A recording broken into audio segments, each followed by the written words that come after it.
Hi guys, welcome back to another episode of Pop Review. I'm Sean. I'm Alex. And today we're talking about the Black Panther movie.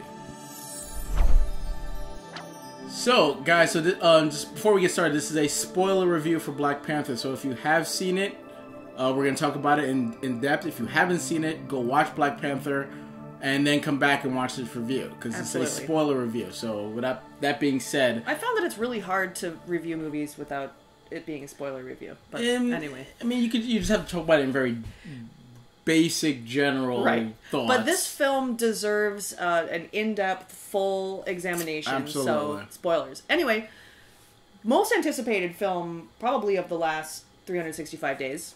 If one I may of them, be yeah. so bold. I just see so much buzz about this, and so many of my peers are so excited.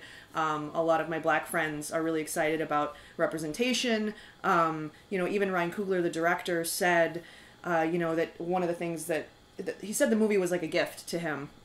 And he really wanted to be able to give to his community the stuff that he didn't have when he was growing up. I totally agree with that. Yeah, exactly. And, I'm white, so I can't really speak to that, but I've heard a lot of people say that, they're really excited for the film, and I gotta ask, what did you think? I really, really enjoyed it, but before I get into it, I wanted to talk about what you just said about Ryan Coogler, about growing up, like, if you're a certain age, there were superhero movies and things like that, but they weren't a lot of black representation. Sure. And even the superhero movies we got, they were, like, made up or lesser known or things like that. And even as a kid, like, there was, like, Blank Man and Meteor Man, things like that. Watching them, I like, it's nice to see that it's about a black character, but it's something that they made up, that it's not didn't have the same polish or the same treatment as, like, the Superman movies did or the Batman movies did. So seeing something like this and how well it was done and how thoughtful they took their time and they told a story that they wanted to tell, it's really special. And I'm a part of me, which is like I had something like what Ryan said. I wish I would have had something like that when I was a kid. Who knows if you turn out differently when you actually see yourself. I mean, I never really like I wish I would have saw a black blank, but it does have an effect on you regardless of if you consciously think that or subconsciously think that. Yeah, absolutely. And so I think a lot of people. What did you say? They projected that it was going to make something like $220 million. Well, it's something like that. Well, it's funny, like, the first, when they're first coming up, it was like, 110, 120, and then as we got closer and closer, like, 150, and then now that we're actually in the weekend, it's like, it might do over 200 million, which is unbelievable. I'm not surprised, and from my Facebook feed, I saw a lot of my friends that had already seen it are going to see it again. Yes, I'm definitely going to go see it again. Yeah. As of shooting this, we both only seen it once, but I will go see it again, and probably again. Not because, yes, I'm black, but not because Black Panther is black. It's because it's a good movie, and that's the thing that I'm most happy about. Yes, and the fact that it's a good movie, regardless if it's Black Panther or White Panther or Asian Panther or whatever it is. Can you imagine? But for me, it's a good movie to start out with, and it also is black. It's also a good thing too, and I'm glad that it's getting a lot of support, and people are going in droves, and people are dressing up. Yeah, that's always good to see that. Yeah, it's always good to see that. And then I remember walking by a Disney store, and then there was a little white kid buying Black Panther stuff. Yeah, there you go. Which I find that's great. Yeah. Like, that's exactly where we should be striving to be. Yes, when he was made, Black Panther was called that because he was the first black Marvel superhero. Yeah. But now I want to get to a place where that's just his name. Yeah. Not because he's black. It's just that's what his character's name is. Right. And Panthers happen to be black. So. Yes. Let's talk about the movie. Yeah. What did you think? I really, really enjoyed it. And I must say, I'll give my hat off to Ryan Coogler and for Kevin Feige for going there. And what I mean by that is they really embraced that this movie, because I would say like 95% of it takes place in Wakanda. They really embraced that. That was actually the first thing that I noticed that I liked about the film was when I'm like, wait a minute, they're not going to go to America. Not really, no. Yes! I was actually so happy about that. Just from the trailer, we saw scenes like on a street. Yeah. Turned out to be South Korea yes. in the film. I was thinking like, okay, so they're going to go to America, and it's just kind of like, and that bored me. That idea bored me. So that's what I was ready for. But I was so pleased to find that we stayed in Wakanda the entire time, with the exception of South Korea. Well, we went to America, but more or less that was kind of like in flashbacks.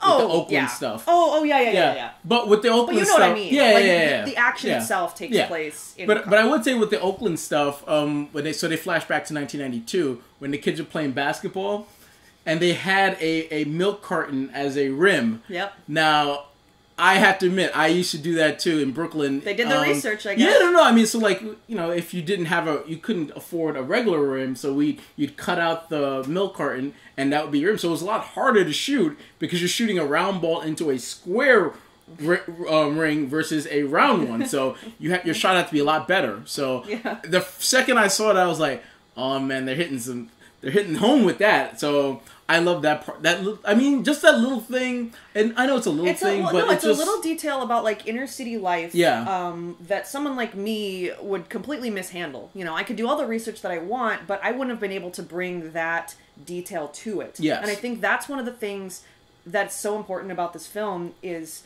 that the creators were black, and so they put all their own experiences in it that, like, white dudes maybe don't know about. Yeah, like something like that could easily be missed. Exactly. But when you add stuff like that, you know what the directors and the producers are. They're going for authenticity. Right, because they had their own experiences growing up in America.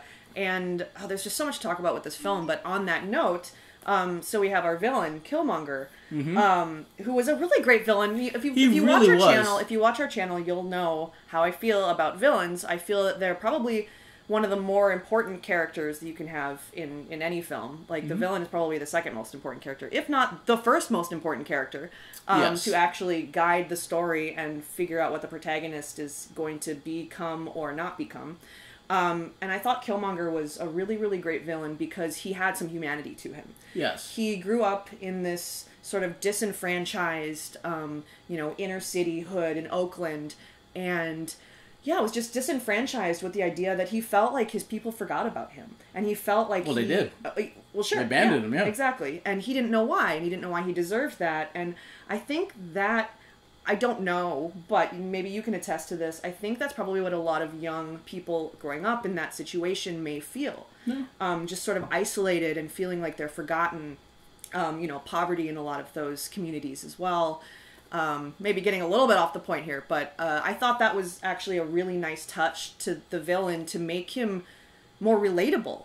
Yeah. And that was a powerful choice because at the end, our hero Black Panther offers, like, we can still save you, and and he's sort of like, but why? Like, what good is that going to do? Yeah. So there was a slight redemption there at the end for the villain, and the villain actually had the really amazing task of teaching, or at least hitting that final nail into the wall for T'Challa about, no, you do need to reach out and help. Yeah.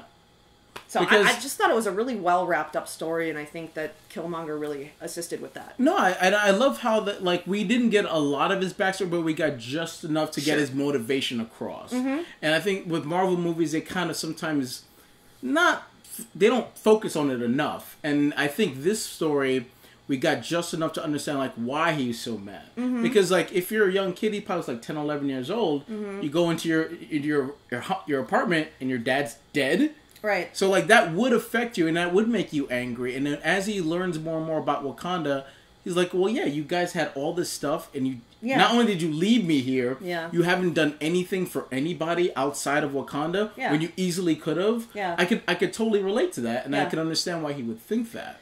So he's one of the most interesting villains that they've ever really had, and Michael B. Jordan did a great job of portraying him. Mm-hmm. And I actually met him maybe a couple of weeks ago before the movie came out, and we were talking, and then he was talking to me about, like, what he had to do with how to develop the character and all the things he's doing. He's a really down-to-earth guy, and he even said, and I'm not making this up, he actually predicted before the tracking got to the point it is now, he said, oh, we're definitely going to do over 200 million. And so I'm hoping he's right, but at the time I was like, I mean, if you guys do 120, you'd be great. He's like, no.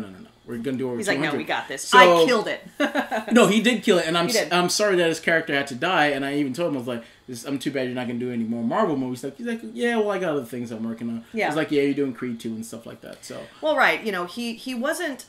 The villain served a purpose in this film, and the purpose was not just to terrorize and to create a threat. Or to prop up the hero. The purpose was to actually, it was twofold. For one, obviously, we wanted to get introduced to this world of Wakanda that we haven't seen before.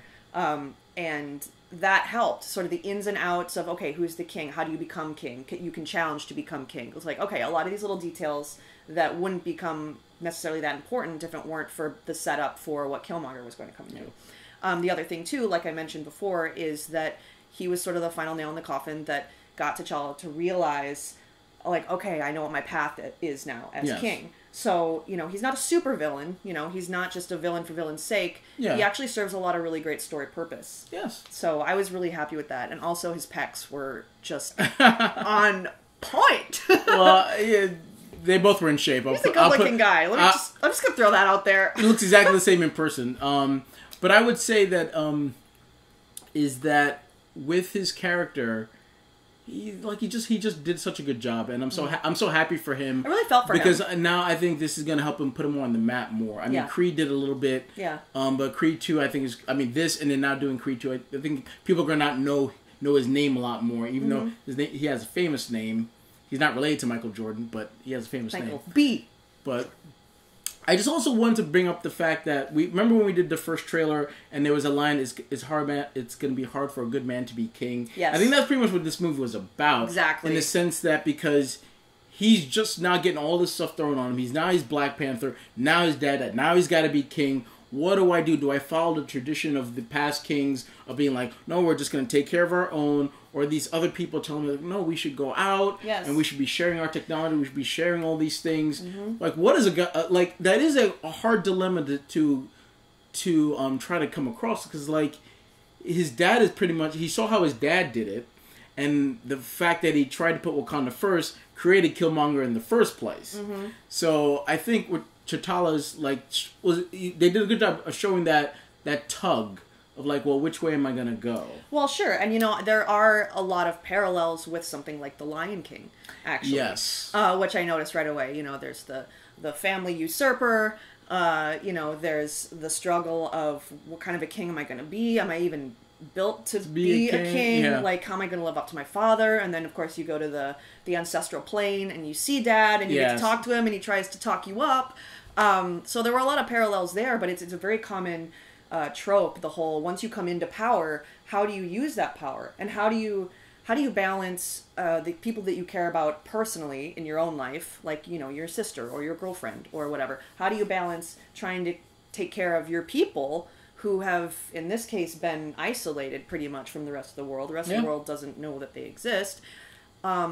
And how do you branch out? Like, is there something more that you can be doing or should be doing? And obviously he was getting a lot of different things from a lot of different angles. So it's a really strong theme that has proven to work time and time again. And this is no exception. It really worked for me. Yeah, it really as worked someone for me who too. can't really relate, you know, I'm not a king, you know, but I think we can all find a little nugget of truth in there where you're trying to decide to do what's right. And you're like, do I impress my parents, or, you know, do I do what I think is best? Yeah. Or, you know, it's a really nice balance. Because you can understand no matter which way he went, you can understand what his thought process. He's like, well, I just want to protect our people, so I'm just going to keep us in this little, for quote unquote, bubble that we've been in, and then we're just going to stay the course. Yeah. And I can understand that logic. Yeah. Or he's like, no, we're going to reach out, we're going to start, you know, sharing our technology. We're going to start being more of a presence. Yeah. And I'm pretty sure that decision is going to play big in the next movie, which is Infinity War, which we've kind of seen from the trailers. You know, it's going to cause a problem, of course. And there's going to be a lot of growing pains with that decision that, you know, King T'Challa made at the end of the film. Him at the podium reminded me of the first Iron Man movie, where he pretty much just said, where they were going to say, like, oh, they were concocting he's just your bodyguard. You're not Iron Man. And then he just like, yeah, I'm going to say that. And then he got to the podium, he's like, I am Iron Man. I thought literally he was just going to say, I am Black Panther. And I thought they were just going to pay homage to that because it has been the 10 years. But him just saying like, him, like the senator or wherever, like the representative saying, well, what can Wakanda give? And he didn't even, he just had that smile. And I was like, oh, that's a perfect way to end it. So I actually love that because we know what they have to offer. So I love that little, he didn't even have to answer, that little smile was perfect. Yeah, and you know, if we stop talking a little bit about like the bigger picture, there were a lot of just like really nice standalone moments in this film too. Which you can't, obviously everything has to add up to the bigger picture, and it did in this case, but also there were a lot of really smaller moments that worked on their own as well, which I thought were really nice. For example, you know, there's the obvious inspiration that came from Goldfinger. There was a lot of Bond-esque moments. And I love that you bring that up, because I think this was like Marvel's their version of James Bond. If you really think about it, like, you have T'Challa, he's kind of the spy. They had that this organization nobody really knows about. They had that little Q branch moment where he goes in, he's starting to get the new tech. Yeah. Or this is your old stuff, this is the new stuff. They go to the casino, they're spying. It really felt like an old James, not even the new James Bond stuff, like the Sean Connery stuff, which I am a big fan of. And it was a little slow, which I kind of liked, because the old Bond movies were a little bit slow. You know, they had a little fight with the villain, and I really loved that. Sure, and there was a lot of tension to begin the film. Yeah, which is totally fun. We started off with a lot of tension, which is really good. You know, you don't want to give your hand away too quickly. Yeah, and it made sense because, like, you know, because it was it takes place a week after Civil War, so it's like, you know, I'm about to be crowned king. Can I do this? I don't know. Like, what should I do? How can I do this? Yeah. And then Lupita Nyong'o's character gets brought in as his love interest, and I love the fact that they had a thing, but we don't really know what their thing was. But now she's basically a spy, or she's a double agent type thing.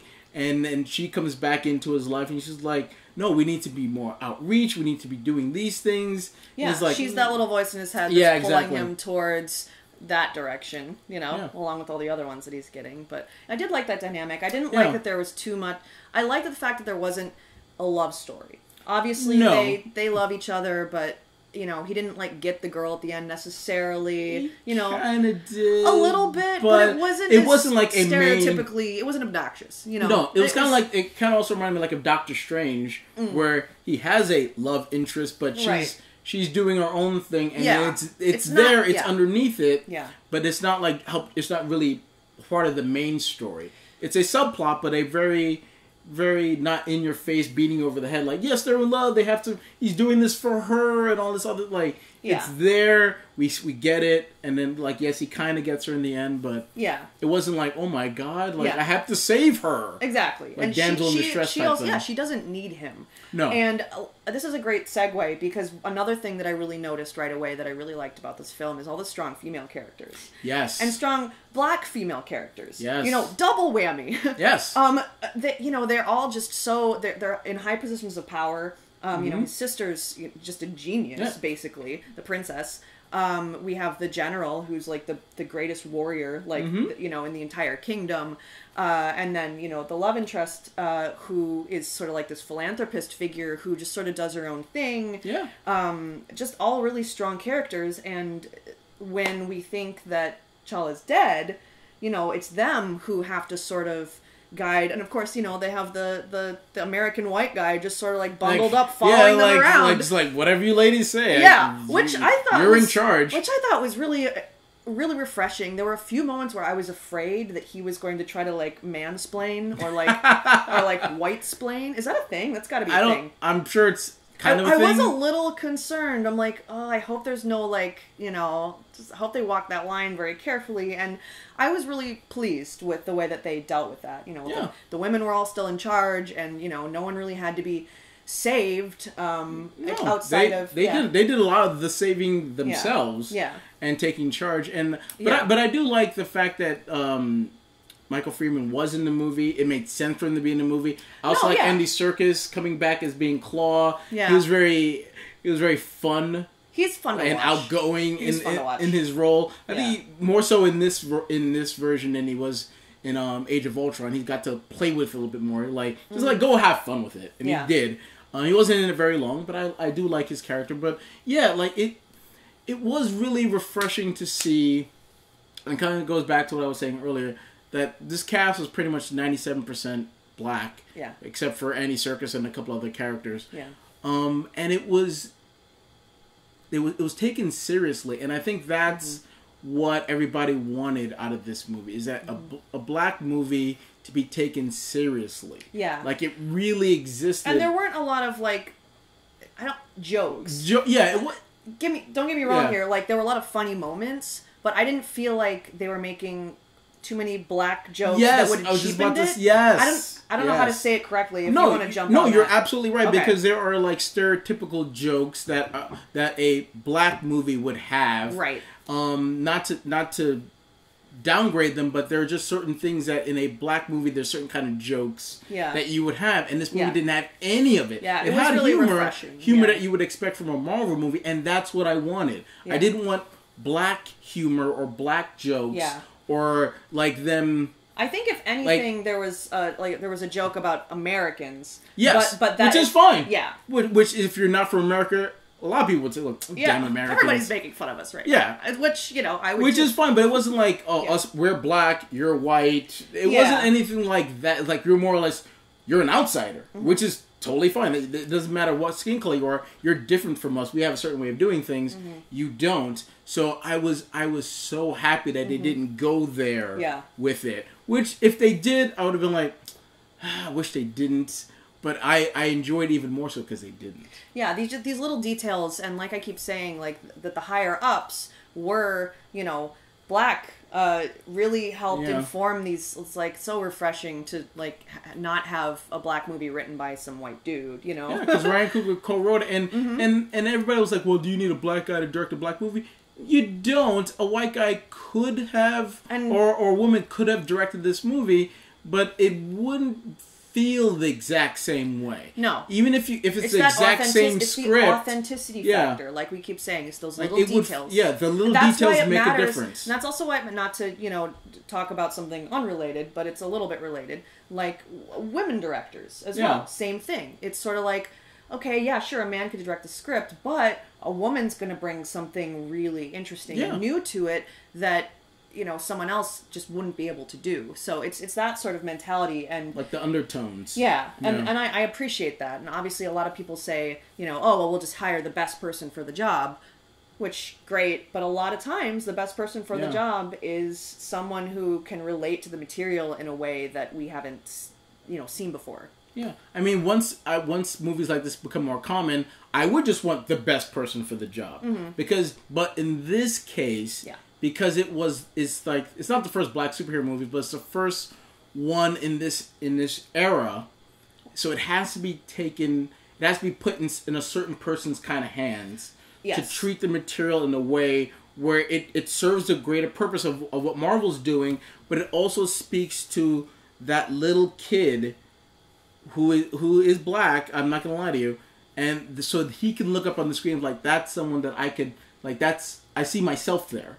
Which didn't happen, and that's the same thing with Wonder Woman. Remember when we were watching it, and then I remember there was like this little girl dressed up like Wonder Woman. She's like, yeah, she came out, she loved it, and it's like that's what you need. Yeah. Now, if after the 4th and 5th and 6th female superhero movie, if you want to have a male director, it's fine. It's not it's important, but not as important as the first one. Right. So like whenever Black Panther 2 happens, which Ryan Coogler may do, I hope he does. But when we get more and more black superhero movies in this culture, I know Blade came out because I know Wesley Snipes was like, "Hey, I did my movie too." We didn't forget about you, but it's just that we're in a different era now. The movies are looked at with a lot more seriousness now than they did when Blade came out. So when more movies like that come out, then it wouldn't bother me if a white person or a non-black person were to direct it. It wouldn't bother me at that point. But if you said someone that wasn't black directed Black Panther, it wouldn't sit well going. I'd be very hesitant going into it. But because I love Ryan Coogler, I saw Fruitvale Station, I saw Creed.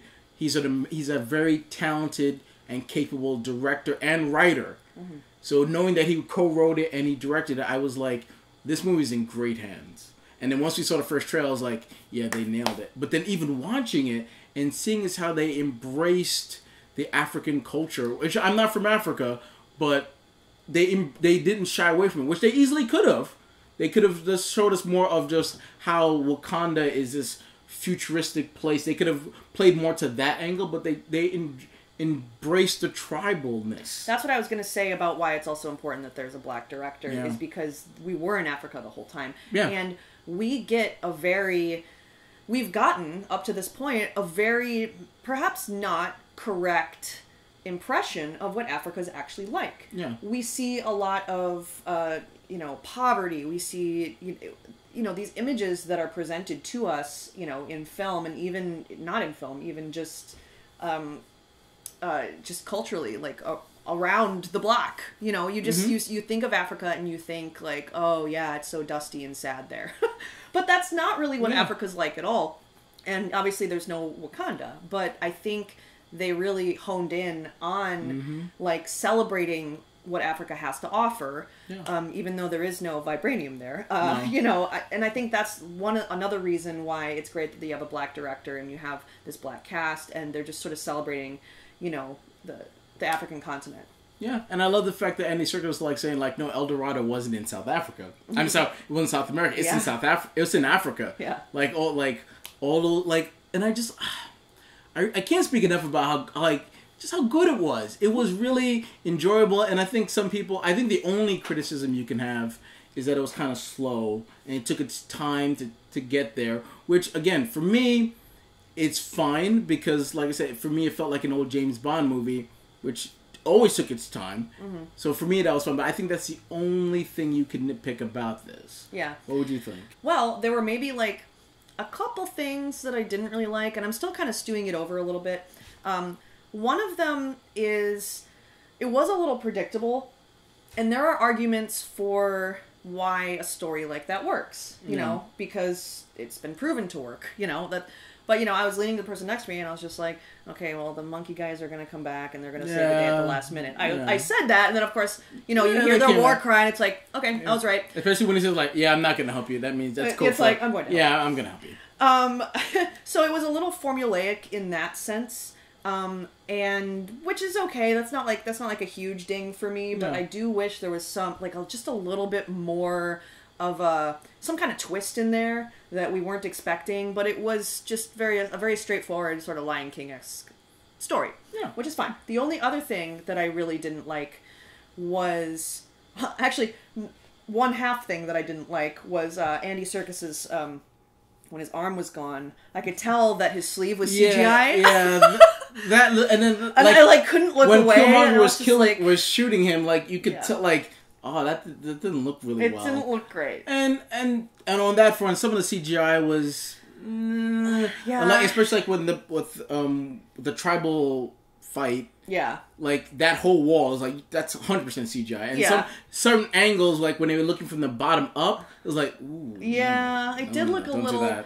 It was kind of an interesting. I couldn't quite tell if they were going for that aesthetic on purpose, this sort of surreal quality to it, or if they just didn't quite have a handle on the CGI. But yes, the only other thing is sort of the CGI sleeve, and then there were just a few CGI moments that I was kind of you really didn't have to do it that way, or could have done it a little better. But sometimes it's like Deadpool. Sometimes you're hey, it's not finished. Oh no. Well, they released the movie, so it's got to be finished now. As good, for the most part, the CGI was fine, and I do like the fight choreography. Graphical. Easy for us to say. Especially with the travel fight scenes, especially when he's oh, you don't have the Black Panther powers now.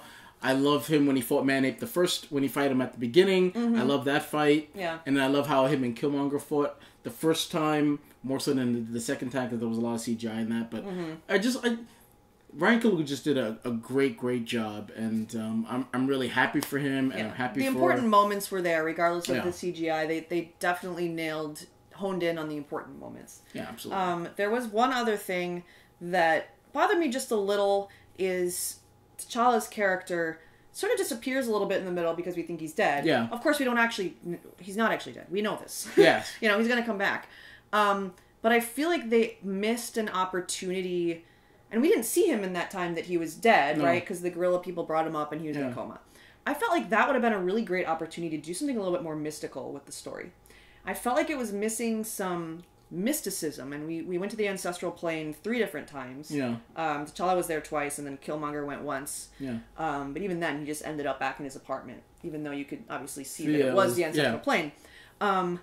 I feel like they missed, and we talked about this in the trailer, which we both thought, like, oh, it's going to be a little bit more mystic. Yeah. And I wanted more of that, because that was one of the things that fascinated me about it. And that's one of the things why I really like Doctor Strange as well, is there was sort of this, like, heady, sort of, like, you can't comprehend what's going on here that I liked about it. And that was refreshing.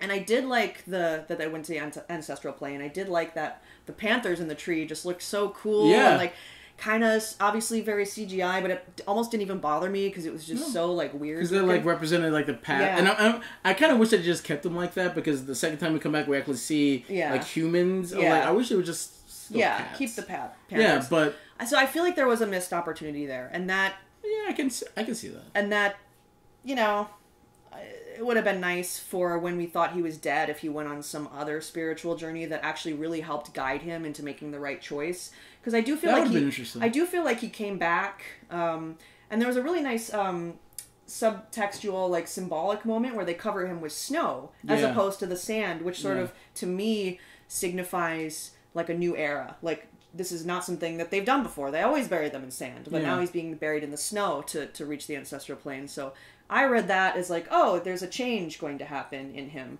But it just was not quite there in the way that I really wanted him to, like, snap out of it and be like, oh, I get it now. I know what I need to do. Yeah. I mean, I can understand your thought process, but I think maybe they thought maybe going there another time or spending too much time there. Well, it could have been something different. No, it didn't have to be with the ancestors again. It could have just been some other mystical thing that we don't know, because Wakanda seems like a crazy little place.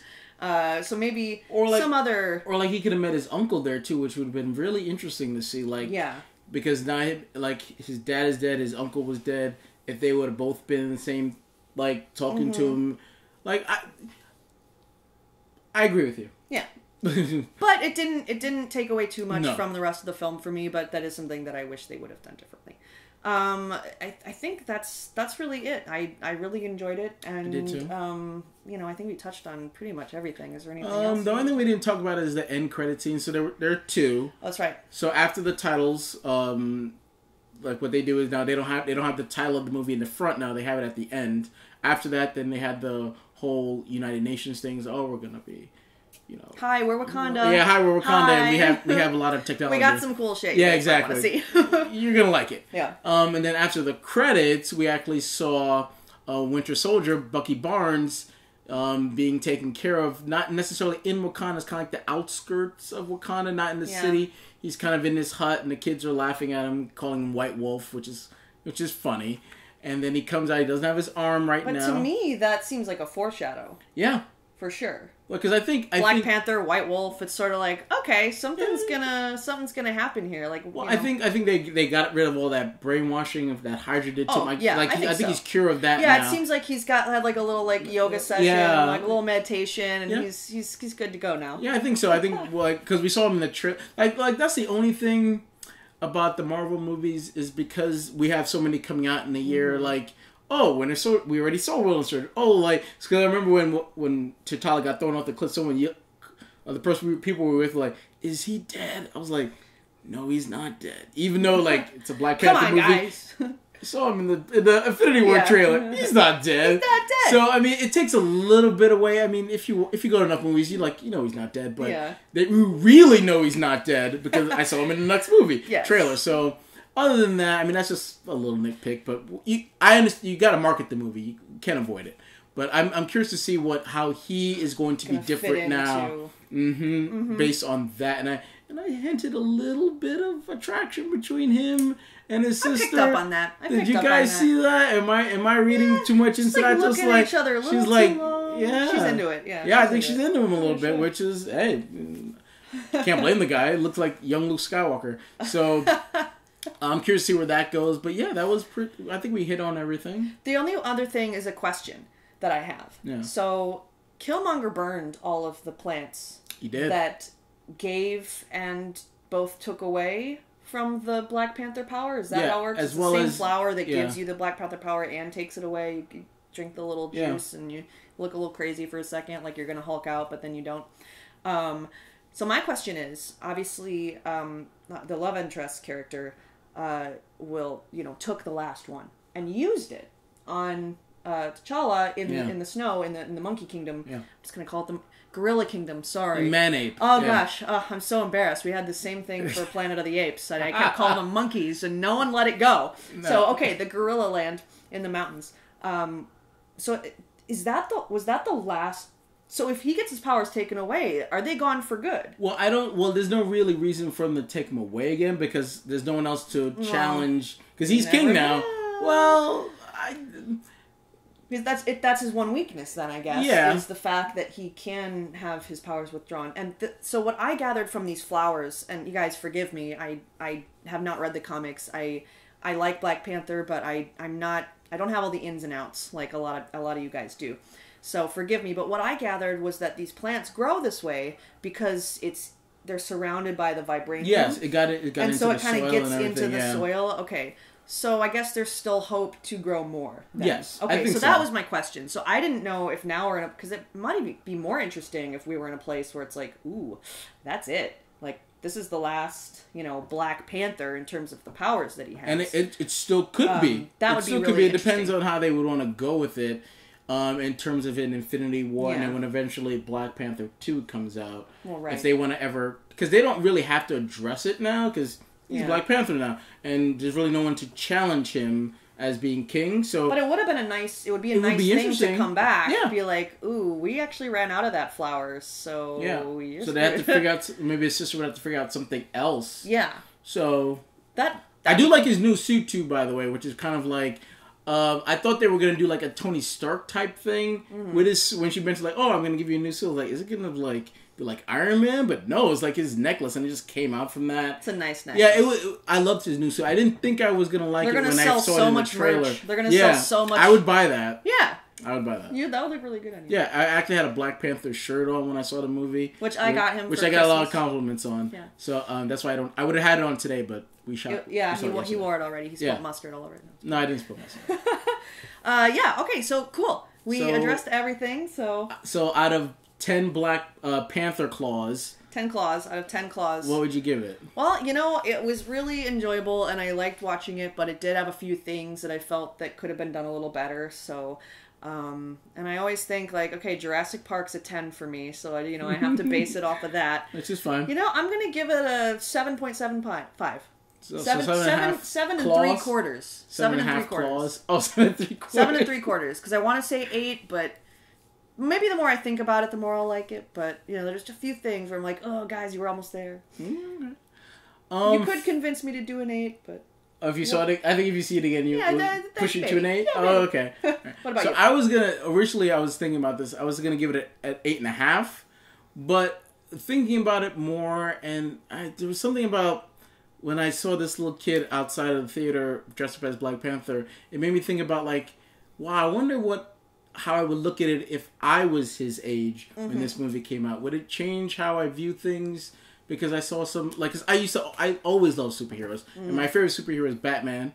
If Batman's not black, and I used to identify with Batman, and I still do, but I never had something that was black to also look up to that was in my face constantly.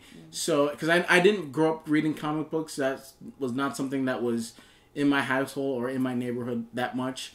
I did collect cards, though, Marvel cards, but... Nerd. Yeah, so what? I am. We all are, to a certain degree. Yeah. So for me, it was just nice to see that this movie was... that it was a long time coming, I understand that, but I think it was worth the wait and for all the right pieces to come along. Like for Ryan Coogler to come along, for Chadwick Boseman to come along, for Michael B. Jordan to come along, for Kevin Feige to come along in the first place too. It took a long time for all that stuff to come together for this movie to be made, and I think I don't see how it could have been any better. Like what we got is what we got, and I loved it. So you're giving it now I'm going to give it a 9. Okay, wow. Not because of how important this movie is. And again, I remember saying this with Wonder Woman. True. We're going to look back on Wonder Woman and look like that was the start of something. And I think when we look back on Black Panther, we're going to say this is the start of something. And I know that there have been people out there trying to lower the Rotten Tomato score and all that stuff. And I'm like, to you guys, it's like, it's 2018 now. Like, we're, in the movie they say we're all one people. We really are. We're all humans, right? And we all love going to the movies and we love superhero movies. It's not that it's about a black character or a white character. We just want to see good movies. We want to have a good time. Who cares if the character is black or white or Asian or whatever? We just want to have a good time. And I can't wait till we get to a point where that stuff's not an issue anymore, where it's not a big deal. Oh, there's a black superhero movie. Oh, there's a female superhero movie. They're just movies. And I just want to be able to get to a point where we just go there and enjoy them, and then that's it. The only thing I request is that no one casts Forrest Whitaker in anything anymore. I love Forrest Whitaker. I don't like him. I don't think he's a good actor. But we don't have to talk about that. Hey, he was fine. He was in there for a little bit. And, Anyway, yeah, I didn't mean to spoil your heartfelt sentiment there. No, it's totally fine. Comment, but well, we want to find out what you guys think about it. Thanks so much for watching all the way through. Hopefully, we have similar sentiments on it, but I'm sure there's a few things that we missed that you guys might feel about the film. Yeah, we'd love to hear it. Please comment below. We'd love to talk to you about it, and definitely be sure to like and subscribe so that you can watch when we talk about some other cool stuff that's going to be coming down the pipeline. So. Yeah, until next time, I'm Alex. I'm Sean. Thanks for joining us. We'll see you next time.